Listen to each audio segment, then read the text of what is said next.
Hey there, I'm Steve, and welcome to Jamsin Entertainment. Welcome to the conversation. Just before we get started, there are many ways you can help. You can like and subscribe so you never miss the conversation. But most importantly, please share this video. Get the word out there as a community. We can talk about all the things that we love. Today on Throwback Thursday, we're looking at The Matrix. Unfortunately, no one can be told what The Matrix is. You have to see it for yourself. And I'm gonna do my best.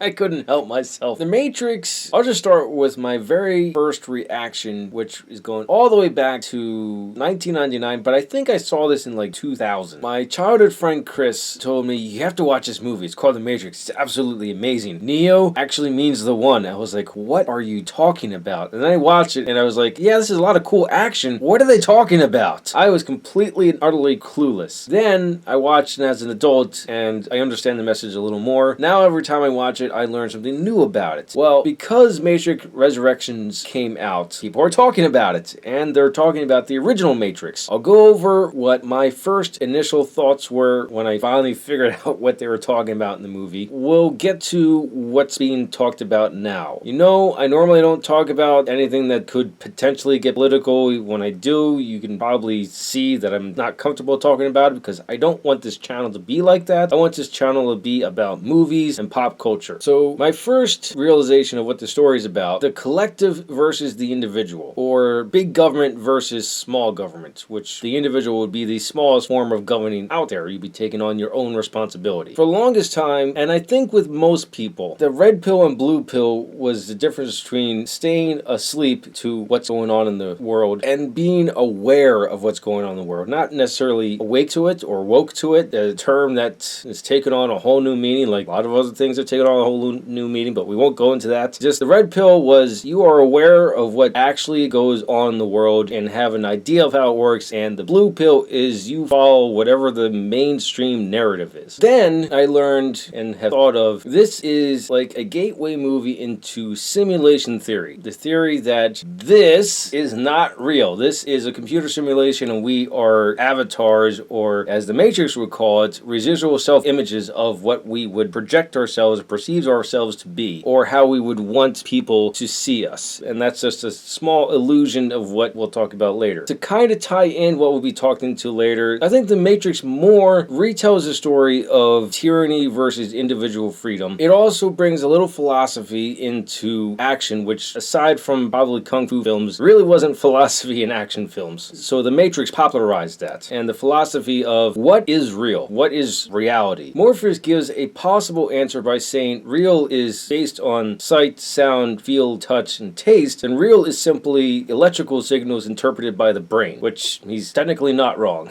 I'll give my own theory that we're in a simulation, and maybe you can relate to this, or maybe I'm just crazy. Well, I mean, I know I'm crazy, but maybe I'm more crazy than I think. If you ever driven at night, especially on the highway, and you're seemingly driving by yourself, maybe there's a couple cars in front of you, but there are no cars behind you, and you just periodically look in the rear view mirror. At least I do, because sometimes you have jerks that like tailgate you and you need to shift over. But periodically look in the rear view mirror, there's nothing there, nothing there, nothing there. Cars everywhere! It's like, where did they come from? I always equate it to, if you ever play video games, but this is in the reverse. If you ever play video games and you see off into the distance, it's not entirely clear, it's not completely rendered, and when you travel further and further, you can see the world rendering in real time. That's my theory of simulation theory, except it's happening behind you, not in front of you. I'm sure it's way more technical than that, but that's my take. Now, for the new one that I never heard of, but it kind of makes sense given the directors. Directors were the Wachowski brothers, and they have recently become the Wachowski sisters. They are trans women. I can see it now because it's been talked about. The original's actual story of The Matrix is supposed to be about transitioning from one gender to another, and there's little hints in there, and the red pill, actually the pill for men to transition into women, estrogen, is a red pill. And looking at it, yes, it's that, but also the simulation theory. It's also tyranny versus the individual freedom. So it's all of those things. That's what makes this movie even more mind-blowing, is that it can tell multiple stories in one. It all works together in one story. And I really love that. Normally, I would go into a brief synopsis of the movie, even though I kind of already did. It's the tyrannical actual collective versus the free individual. And there are two differences between the collective and a group of individuals. The individuals can be themselves and work together for a common goal. The collective is, if you know Star Trek and you know the Borg, you know what I'm talking about. That's the collective. And that is the very brief summary of the plot. I could go into more detail, but like I joked in the beginning, you really should see it for yourself. It's a very enjoyable movie, a lot of good action in it, a lot of good thought-provoking in there. Really love it. I highly recommend you go out and get The Matrix on 4K. I know there are 2 sequels to this. I'll sum up my thoughts on them right here. They're fun and entertaining. The way that the second one ends, a lot of fans wanted to go in a certain direction and it doesn't, and it still kind of works. The Matrix can work as a standalone movie very well. Those are my thoughts on The Matrix. If you've seen The Matrix, let me know your thoughts in the comments below. If you like what you saw, like it. If you think other people like it, share it. If you really liked it, hit the subscribe button. Thank you for watching and live your imagination.